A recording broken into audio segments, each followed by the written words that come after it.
posted all over town. Have you seen Honey? We've all seen the posters, but nobody has seen Honey the cat. Nobody. Until last Thursday morning, when Miss Colette Piscine swerved her car to miss Honey the cat as she drove across a bridge. Well, this bridge, now slightly damaged, is a bit of a local treasure and even has its own fancy name. Pont de Flac.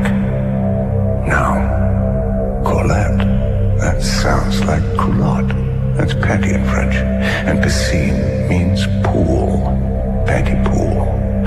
Flac also means pool in French, so Colette Piscine in French Pontypool drives over the Pont de Flac, the Pontypool, if you will, to avoid hitting Mrs. French's cat that has been missing in Pontypool.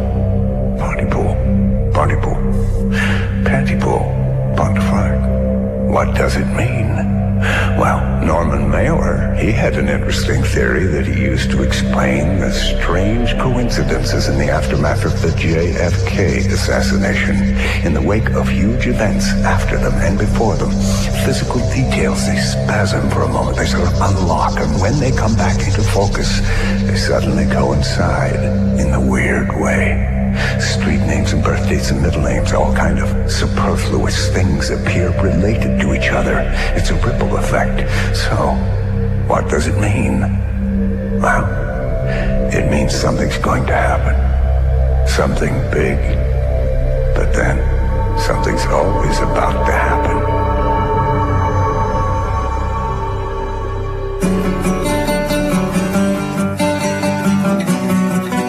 CLSY Beacon Radio, your beacon on the region. You're listening to Mazzy in the Morning with your host, Grant Mazzy. Good morning, Pontypool. This is Radio 660, The Beacon.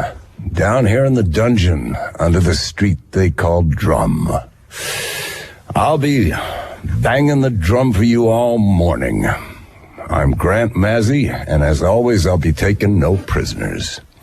Now, I got my coffee here. And taking a look outside, I'd say that's our top story for today, folks. Now, I had a strange experience on my way into work this morning, and I'd like to get some advice from you people later on. When do you call 911? Think about it. I should mention, our producer, the lovely and talented Miss Sydney Breyer, is here. And lucky Laurel Ann Drummond. She'll be our technical cowgirl today. Now, I didn't know this. Maybe you did, but this is news to me. Laurel Ann did a tour of duty in Afghanistan not too long ago. Well, you're right there, new guy. Everybody does know. She was the Grandmaster of last year's fall fair. Yesterday's news. Hey. Oh, sorry, Laurel Ann. I wasn't the Grandmaster. I was the homecoming hero. Okay, I'm sorry. I'm very bad. Ooh, Sydney. Come on, girl. I'm sorry. It's okay. Oh, you just heard an on-air apology from Sydney Breyer. She probably owes Laurel Ann quite a few more. Stay tuned.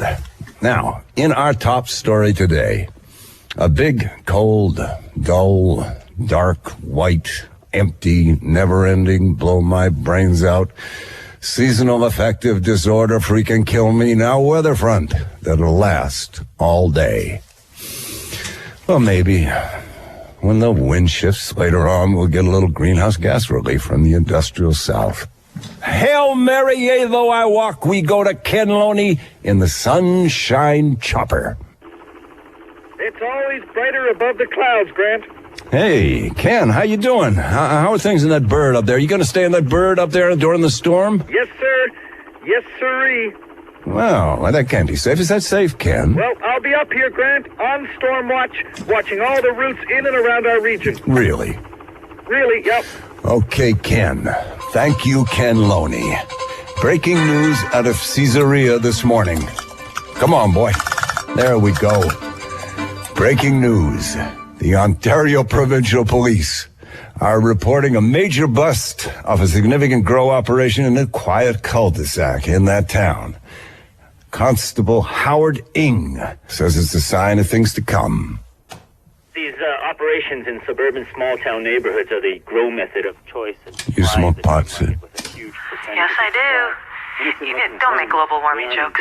What? I didn't make a joke. I quoted the Bible. There are no jokes in the Bible. Speaking of the Bible, we are in a church, not a dungeon. Thanking you, Constable Howard Ng of the Ontario Provincial Police. You know, our local pot growers are engaged in a deadly, serious business. Deadly booby traps, protecting their operations from prying eyes. Landmines have been found in backyards. They have vicious attack dogs and enough ammunition to arm a small country. Now, these are family neighborhoods, folks.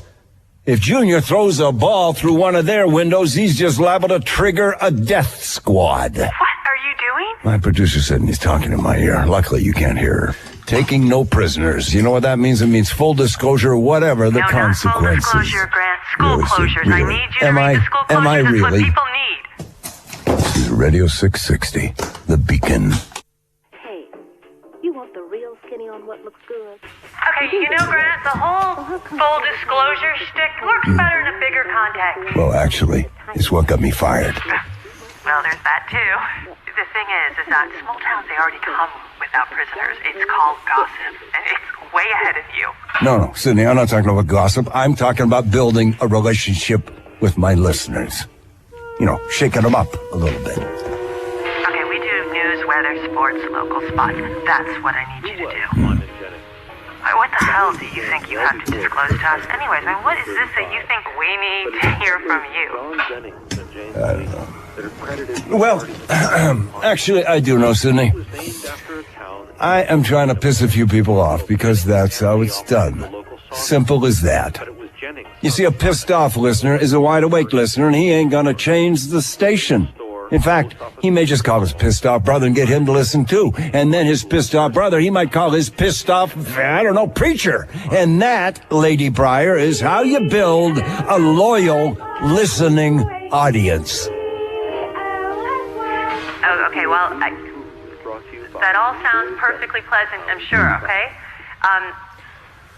You know, Grant, you're first rate. You're doing a first-rate job. But just let me tell you something. Small towns. They're fiercely proud places with proud people who need to know if the school bus is coming. And so if you come in here with your take no prisoners this and you're pissing everyone off that, people are just going to think you're a dick. So that it may be seen plainly that what he has done has Okay. been through God. Okay. I mean, you're going to embarrass and alienate. Yeah, okay. I said okay. I'm sorry. Just the reality. Okay, Grant, I want your mazziness. I hired your mazziness. I want the mazziness. I just need the mazziness to come in a little slower, a little more get to know you, a little slower. Yeah, I get it. I'm not stupid. No, see, that's not what I meant. I wanted to hear what he was going to say. Come on, he's just going to talk about himself. Okay, Pontypool. Good morning. You know, I want to talk to you about something that has been bugging me all morning. Here's my question, Pontypool. Here's my story. Now, look, I'm driving into work today, and I pull up to the stop sign at Drum and Main, and it's 6:30 in the morning. It's cold, and it's dark. Suddenly, this woman appears out of nowhere. But I didn't hit her or anything. My car wasn't even moving. Hey! Hey! Who are you?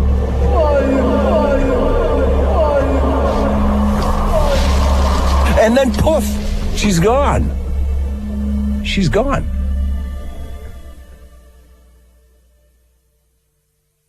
Cold morning. So what do? Do I call 911? Who do I call? No one. Our number is 519-555-3486. Let me know what I gotta do.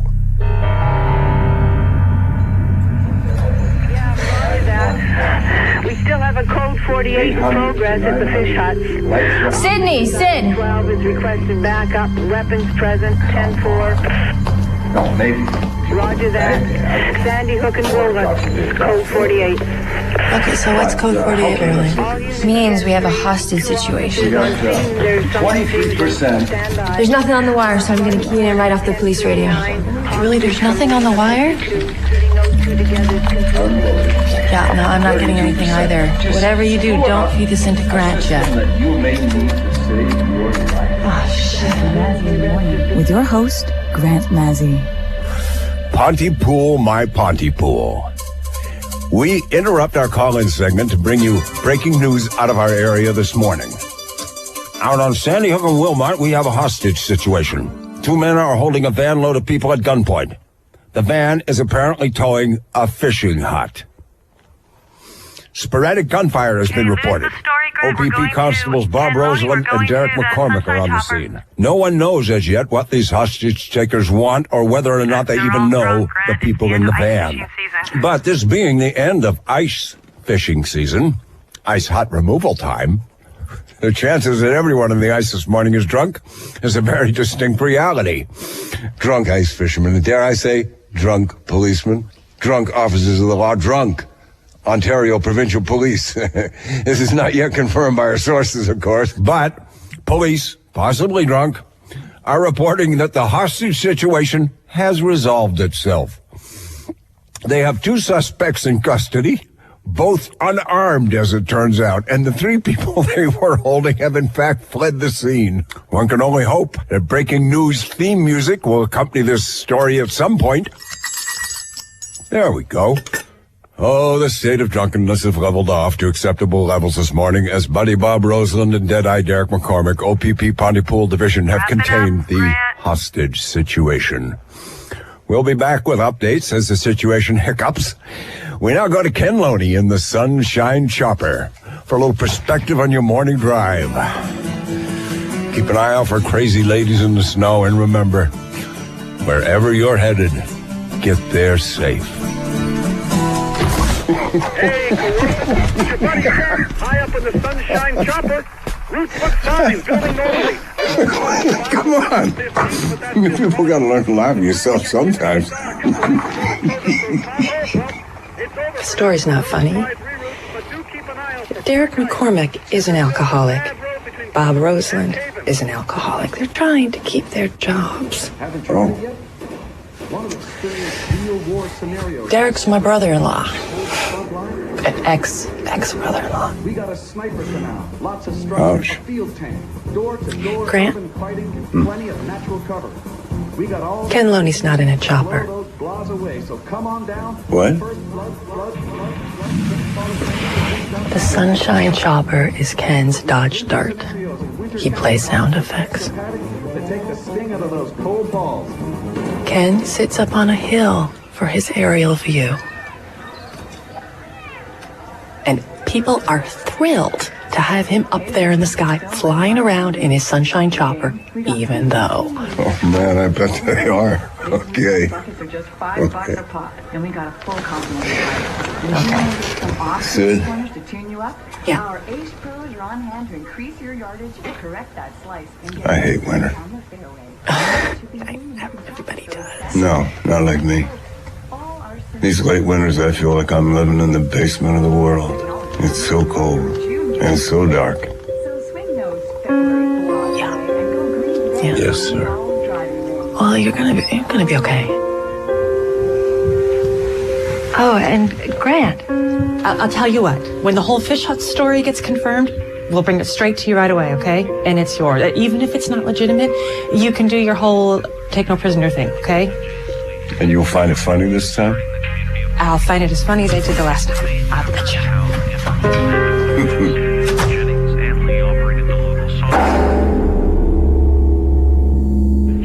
I was talking to Constable Roseland. He's totally serious. He is completely freaked. Something happened this morning on the ice, and it's put them all into a state. And now he wants us to drop the story. Drop it? No, it's probably nothing, right? Probably just a hoax. Probably. Anyways, we've got the Lawrence of Arabia cast coming in, so we're going to brighten up the day with that. Laura Land here. Okay. It's Ken Loney. Hey, Ken. Whoa, Ken. Slow down. Yeah. Ken, where are you? They're both in the same place? Okay. Okay. Ken, slow down. Once were Kevin Neville and Brenda. Slow down. And how many? For Brad O'Connor and Donna LaRoche. Doors open at 9 p.m. They've asked me to especially ask Okay, Ken, just a second. Okay, wrap up Pontypool Corner, Grant. We have a big story breaking. Listen to me. Keep it hard. It says here that they'll have a cab sitting in the lot all night. Big Buck and Doe double bill this weekend, so I'll check it out and make sure it's right that they're both at the same time, but that's what it looks like. We have breaking news out of our region this morning. It seems that a large group of people have gathered outside the offices of Dr. John Mendez.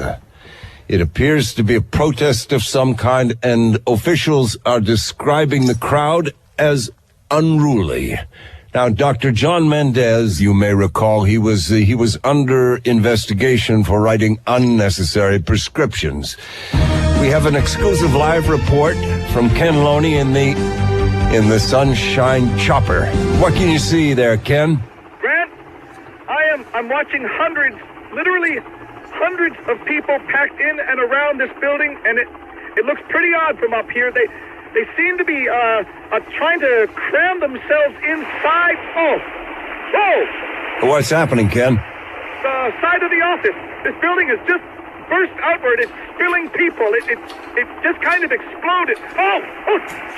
It's an explosion of people. Oh my God! People are getting trampled. These people are getting killed out there. Ken, do you see any police? Is anybody trying to restore order down there? No, I don't see. Wait. There's a convoy of trucks and military vehicles. Where did they come from? What the hell? There's helicopters.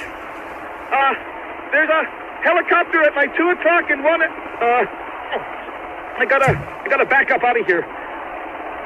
Okay, Ken, get safe. Yeah, just try to get out of there. The road is blocked. There's definitely fatalities here. Down there, people have just died, Grant. I don't know what the hell has just happened. Well, we're gonna have to see if we can, Ken, are you there, Ken? Okay, we've got nothing on this, Grant. We've got to get some information on what is clearly happening. This is 5 kilometers more from than here. 5 kilometers from the station itself. Okay, don't say a lot, Grant. We need to get this confirmed somehow. Something has happened at a doctor's office here in Pontypool involving a possible riot. I can't get through the OPP. Clearly something has Try Bob Cell. happened here in Pontypool. Okay, we've lost Ken. Go to break. Go to recap, Grant. Describe what he saw, or at least what he thinks he saw. You know, the French philosopher Roland Barthes once described trauma as a news photo without a caption, and that, folks, is what I think we have here now. Okay, I've got Steve Van Denzen. He's at the Mendez office, and he's talking about a mob or parade or something. He's very excited. Okay, any word from Ken? Nothing. Okay, I'm gonna keep trying Rosalind, see if you can get the straight talk from Van Denzen. Listen, I got a couple of cars just in that 2007 Jeep Grand Cherokee. So I have something now, and I'm tossing it all back at you. Okay, great. What do you got? Okay, so there's still nothing anywhere on the wire regarding this mob scene, but I've got 10 eyewitnesses in town. We're going live with Steve Van Denzen. That's great. Okay, keep it hot, Grant. Girl, you got it. Hit me. Your beacon on the region. You're listening to Mazzy in the Morning with your host, Grant Mazzy. Welcome back, folks, to our developing story where it appears that hundreds of people have been involved in a riot in and around the offices of Dr. John Mendez. You heard our own Ken Loney describe the violent scene. We now go live to eyewitness Steve Van Denzen. Steve.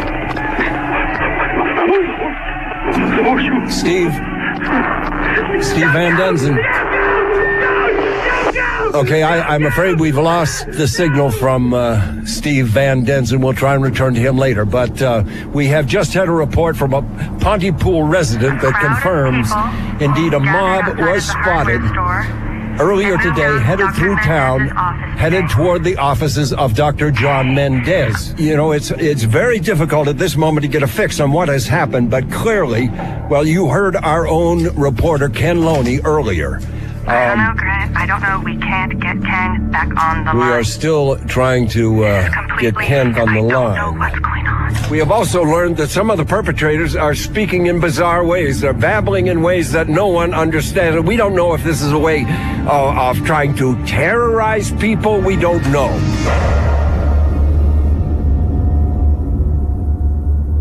Now, we are also hearing about a herd. Well, that's how it's being described. A herd of people near the edge of the forest, near Highway 26 in Edenvale. Where's Edenvale, Sydney? That's northwest. Now, Edenvale is northwest of us. And also between here and there in Phelpston, a couple with their 2 young children have been trapped in their car under a mountain. A mountain of people. I know it sounds strange, folks, but this is what's being reported to us. The police say that they haven't been able to actually see the car in over an hour. They sound like bugs. There are a growing number of eyewitness accounts, but we still have had nothing official. No press conference has been held, and we have no official statement. I've got Nigel Healing for you. What? Yeah, Nigel Healing from the BBC. Don't talk to me. Talk to him. Listen, our air, their air. They want to go live. Let's just do it. We are talking to Grant Mazzi, the news radio anchor from Pontypool, Ontario in Canada, who broke this story. Mr. Mazzi, are you there? Yes, Nigel, hi. Mr. Mazzi, is it true that French-Canadian soldiers have set up roadblocks preventing people from leaving and entering your area in rural Canada? If it's political, and if so, does this have anything to do with your country's history of separatist terror groups? Well, Nigel, none of that is true. The military, of course, is rumored to be involved, and of course the police are responding as we speak, but from what we can tell, there's nothing organized, nothing political, certainly not terrorist or separatist. But, Mr. Mazzi, this certainly looks like an insurgency of some kind. Large groups of people are involved. But if it's not organized, as you say, and it's not political, then can you help our viewers at home understand exactly what it is we've been reporting on? He's good. Nigel, the honest truth is that no one has officially come out ahead on this. We simply do not know. There you have it. A series of strange riots and violent mob scenes in rural Canada that no one, I repeat, no one can explain. Meanwhile, reports persist that French-Canadian riot police have been called in to crush this insurgency. Oh, he knows nothing. Where are you? CLSY, Beacon Radio. You're Beacon on. Okay, I'm gonna pass it through to Sid. You're listening to Mazzy. I've got Ken. Your host, Ken. Grant Mazzy. That was Nigel Healing from our affiliate station, BBC. We now go to Ken Loney, live in the field in Pontypool. Our reporter, Ken Loney. Ken, are you there, Ken? Yes, I'm here. Send someone. I'm not safe here. Not safe where, Ken? I'm inside the grain silo. I'm near the train tracks. That's the big silo, not the little ones. I ran here from the entranceway of the Imicon National Park. They came after me. You gotta send police. There is no contacting the police, Grant. There is no reaching the police. Can you tell us what happened? What's happening there, Ken? Okay, I'll tell you this. I've seen things today that are gonna ruin the rest of my natural life, Grant. And I'm scared. I'm scared. Ken, listen to me. It sounds like you're okay where you are. So don't move, and you just stay there, and we're gonna... Like animals.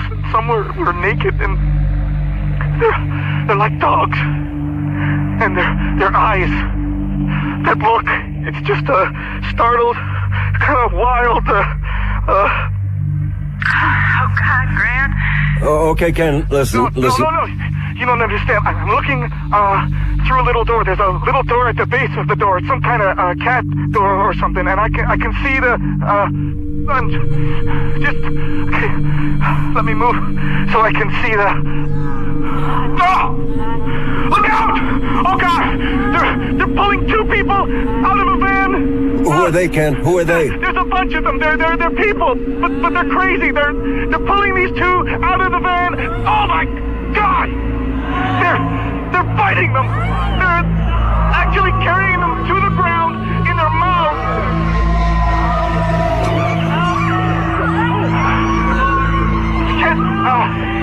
Can't see that they're fighting. They're just fighting. They look like a school of fish, like a frenzy, a piranha. It's almost as if it's like it's just how it looks, I guess. But it looks like these people are trying to climb or eat their way inside, and they're so desperate, like they have to be inside.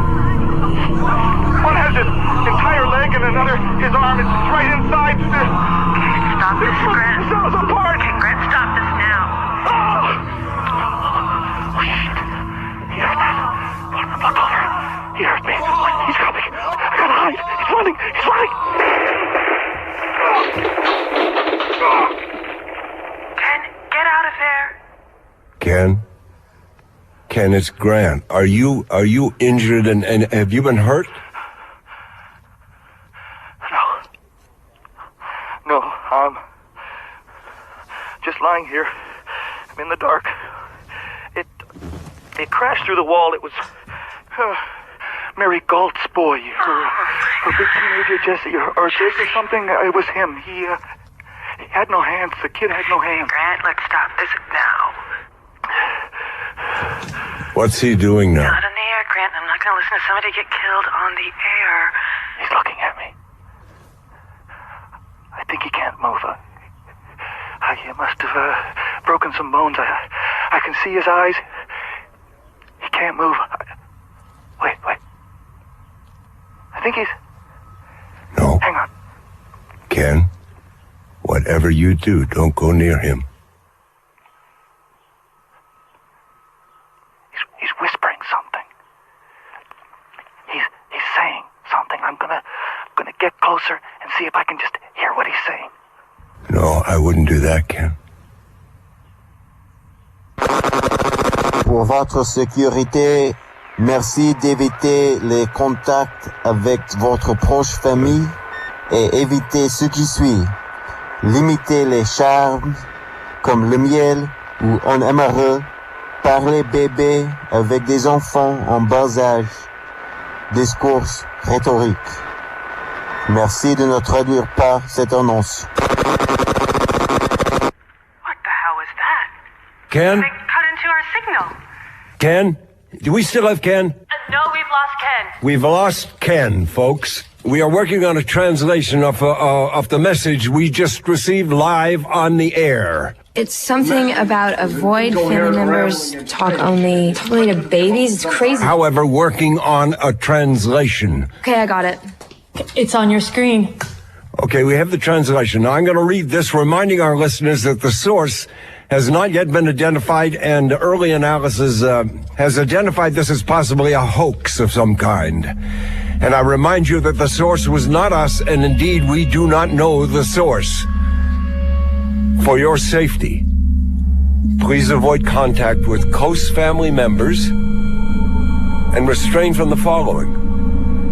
All terms of endearment, such as honey or sweetheart. Yeah, Bob, what's up? Talk with young children and rhetorical discourse. For greater safety, please avoid the English language. Please do not translate this message.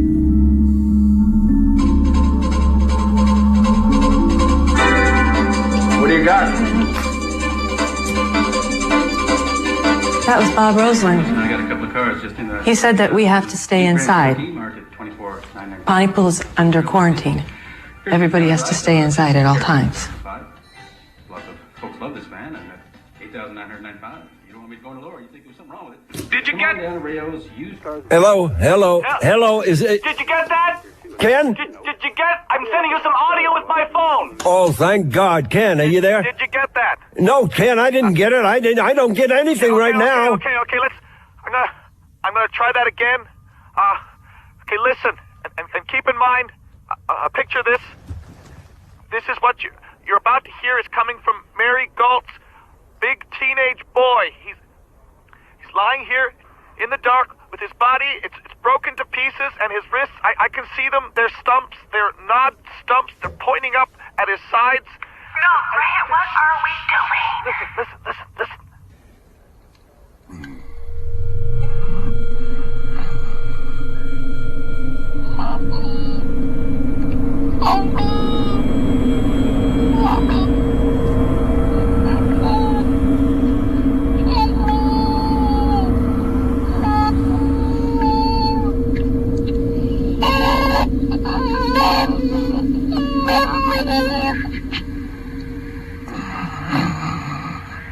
Did you hear that? I don't even know how he's doing that. It sounds like there's a child is screaming inside his breath. Is this actually happening, Ken? Okay, easy, Grant, easy.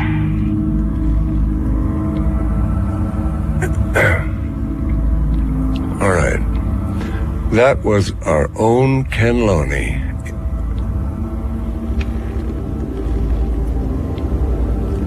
What? That was our own Ken Loney interviewing a screaming baby coming from Mary Galt's eldest son's last dying gasps. He's since gone missing several times. So, did anything, this crazy ever happen to you in Afghanistan? I wish to make a special announcement. No, sir. Leave the situation I brought back in my head. The Probus Memoriam and the Lions Memoriam will be separate services.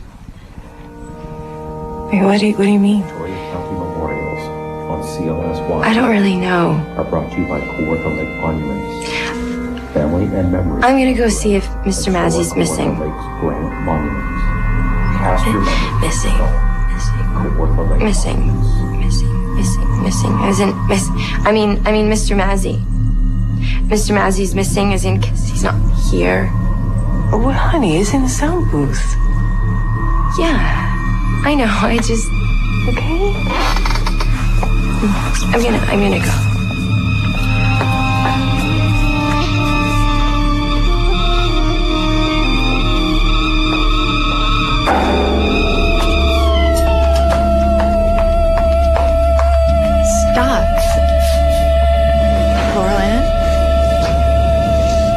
Laurel-Ann, stop doing that. Okay. Laurel-Ann, stop. Please, stop it. Stop it. She can't. That's the problem.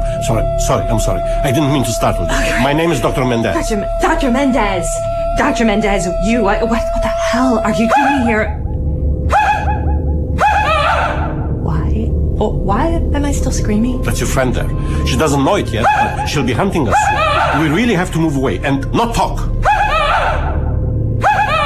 Oh my God, you're bleeding. Yes. I have been crawling on my hands and knees all morning. I heard the radio. I heard you on the air, so I thought I'd come here. Beacon Radio. What's that? It's the sound booth. Lifeboat! Run! Mr. Mendez is missing Mazzy. No, I'm missing Mazzy. I have to. Hey, what, Sid? What's going on? Folks, I'm sorry, my booth just got invaded by. I'm Dr. John Mendez. How do you do? Sorry. How are you? This is Dr. John Mendez. Yeah, sure. With the exploding waiting room. Dr. Mendez has graciously agreed to come on air. Short notice to give his perspective. Okay. Well, I actually came here because there are no safe places out there. I've been hiding under a car for the last hour. Right. Here comes Laurel-Ann. Oh my God, Grant! God! Now, what the hell is wrong with her? Oh, Laurel-Ann. Well, your friend is sick. She wants to kill us. This is a radio show, no? Yes. And you are on the air? Yes, we are.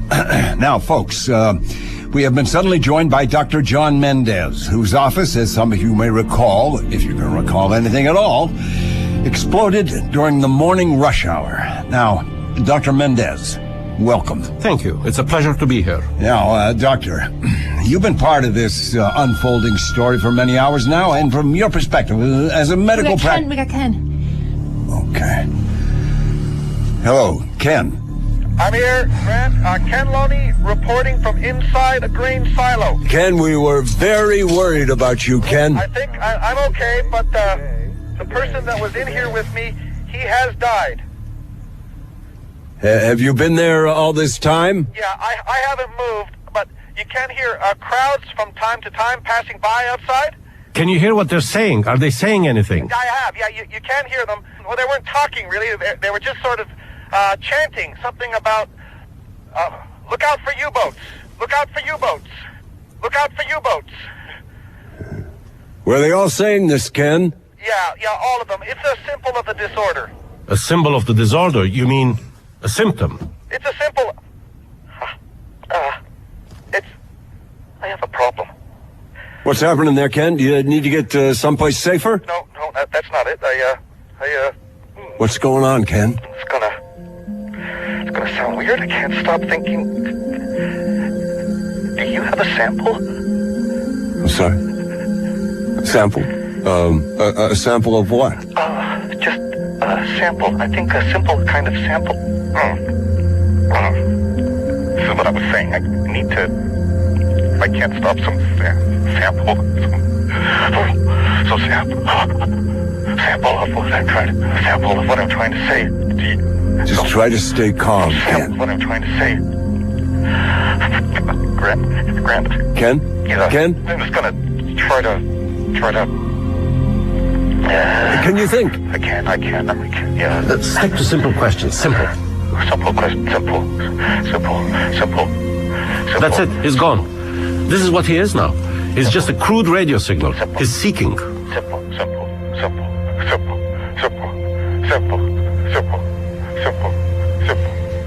I think it's time to say goodbye, Grant, to our man in the sunshine chopper.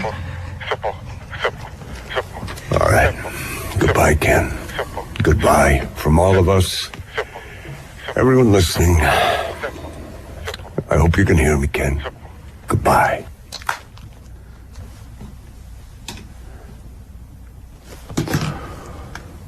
He's gone. Well, I mean, he's gone somewhere. I'm so sorry, Sydney.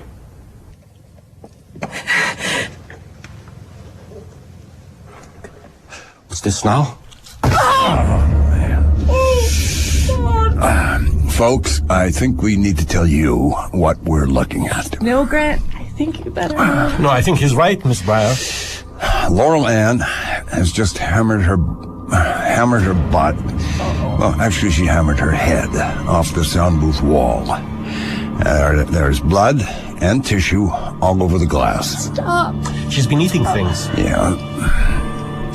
She's running back into the control room. Well, it's hard to see.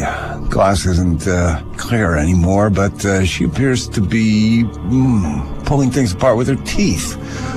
What's she doing? I think she's eating radio. I mean, she's eating things that she hears. There is a strong connection between... Okay. Okay. Folks, there she is. And, well, her face is, she's been eating wires, it looks like, and what's wrong with her cheek? Oh, my God. Oh, I think she bit down on some piece of equipment so ferociously that it has been pushed through the roof of her mouth and has come out through her cheek. I've seen this too. It kills them. Oh, God. Laurel Ann has just hammered her body against the glass. Was all that in her mouth? Not technically. I think some... of that is her mouth and her throat. We are seeing a person's desire to escape the body exceeding the body's own instinct for self-preservation. Right. Can she read lips? Ah, good question. Okay, she's going. Read lips. Sorry, doctor. I mean, it's just a very interesting thing you have said. Can they read lips? Oh, really? Interesting. How? I remind our listeners that we are talking to Dr. John Mendez. It can't be. What? It's impossible. What's impossible, doctor? It is an infection. It is viral. That much is clear. But not of the blood. Not blood, not in the air, not on or even in our bodies. But here. Where? It's in words. Not all words, not all speaking, but in some. Some words are infected. And it spreads out when the contaminated word is spoken, like a sneeze. A sneeze? We are at the deep sea heat vents. We are witnessing the emergence of a new arrangement for life, and our language is its host. I assure you that a monster is bouncing through your language, frantically trying to keep its host alive. Should we even be talking about this? Should we be talking at all? Talking about what, Grant? Talking about what exactly? To be safe? No, probably not.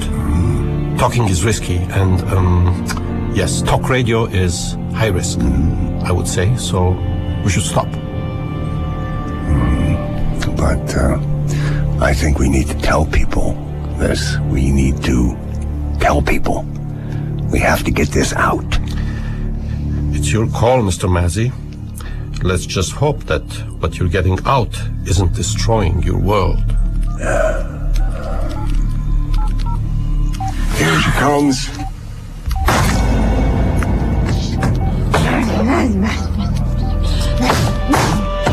Oh, mine's your dad. Something strange is happening to her. Haven't seen this before.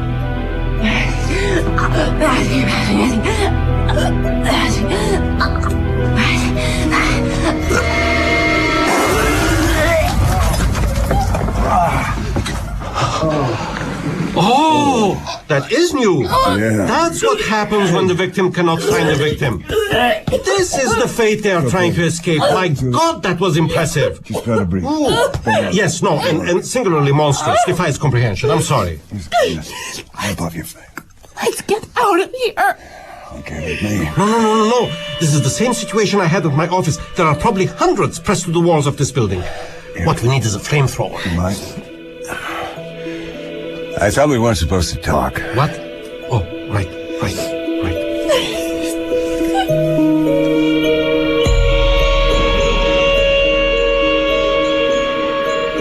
In French. We can speak in French. Parlez français. Oui. Parlez-vous français? Oui. Oui. Petit peu, Grant. Oh, sure. Parlez-vous français? I don't speak French. Lights. Zephyr? Tu penses le docteur est malade? Pause too?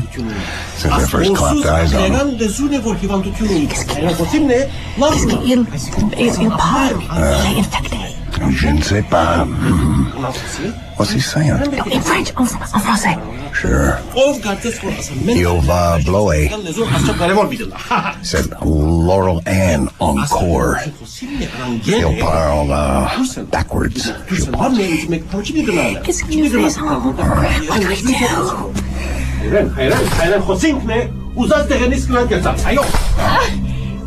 But he's gone. But il va. Grant, they're gonna kill him. What does he do? Pourquoi? Il va. No. I think the good doctor's smarter than we thought. He's wrapped himself in another language. English can't get to him. Grant, en français, nous, peut-être, nous partir. Aussi, mais seulement nous parlons en français, oui. Oh, yeah, good luck. I got about 100 feet worth.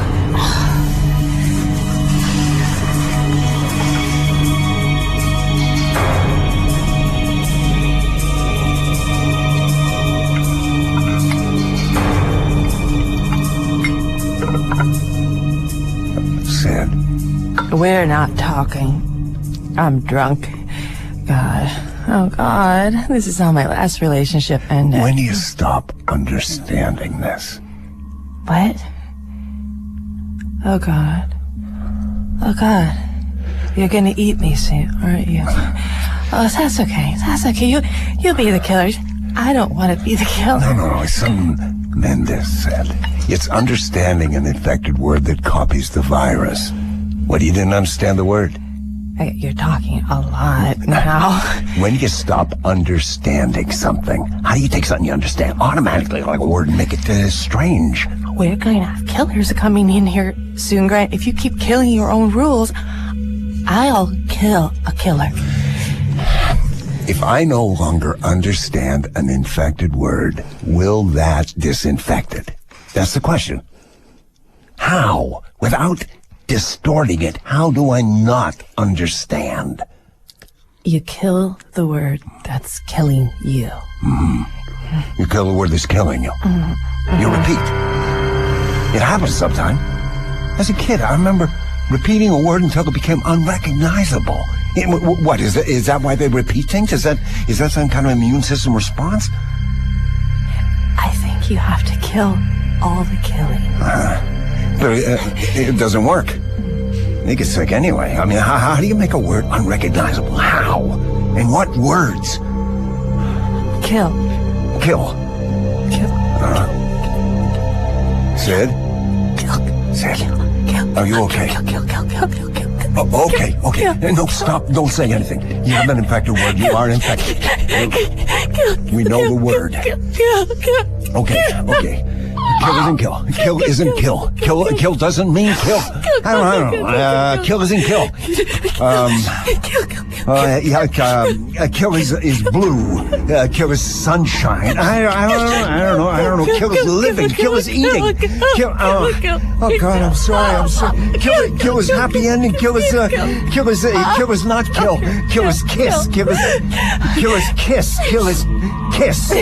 Is that it? Kill is kiss. Sure. That's it. Kill is kiss. Kill is kiss. What is kill? Kiss. Kiss is kill. Kiss is kill. Kiss me. What? Kiss me.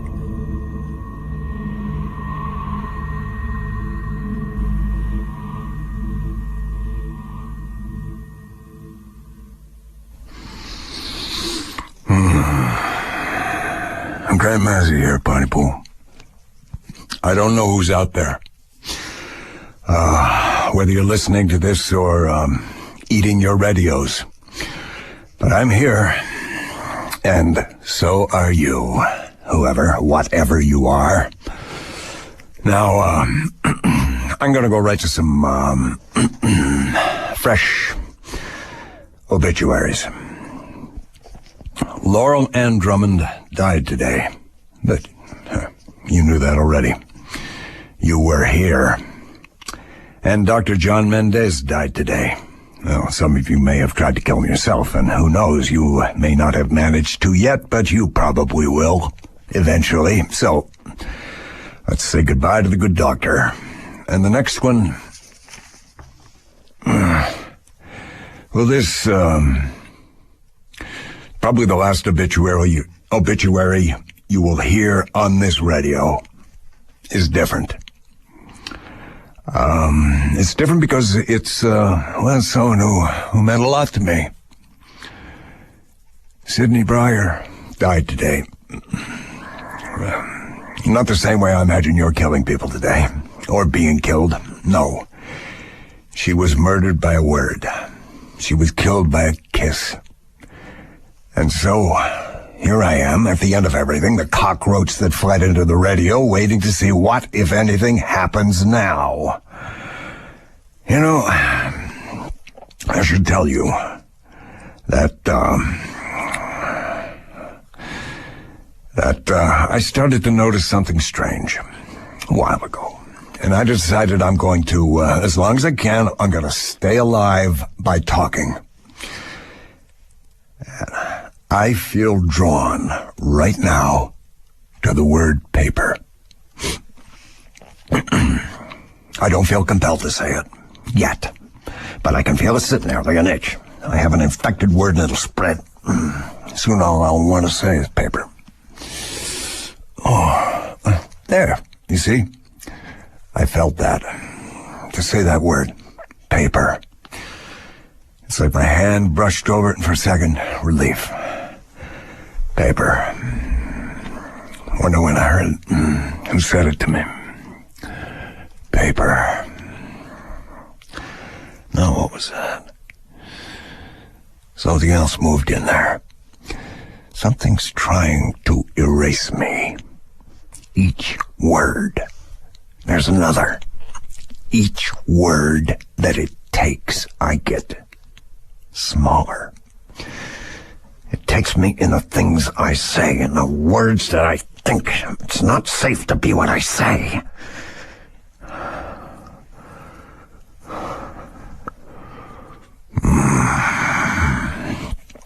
Talk to me.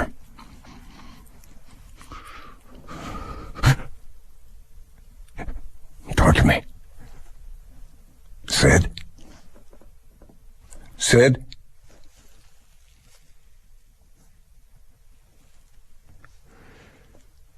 You don't understand this. This is least.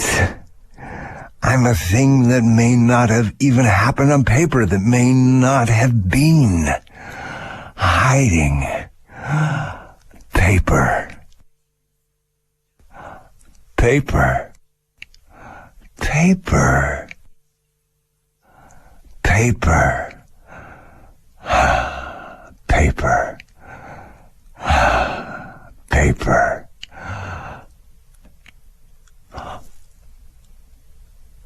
Trap.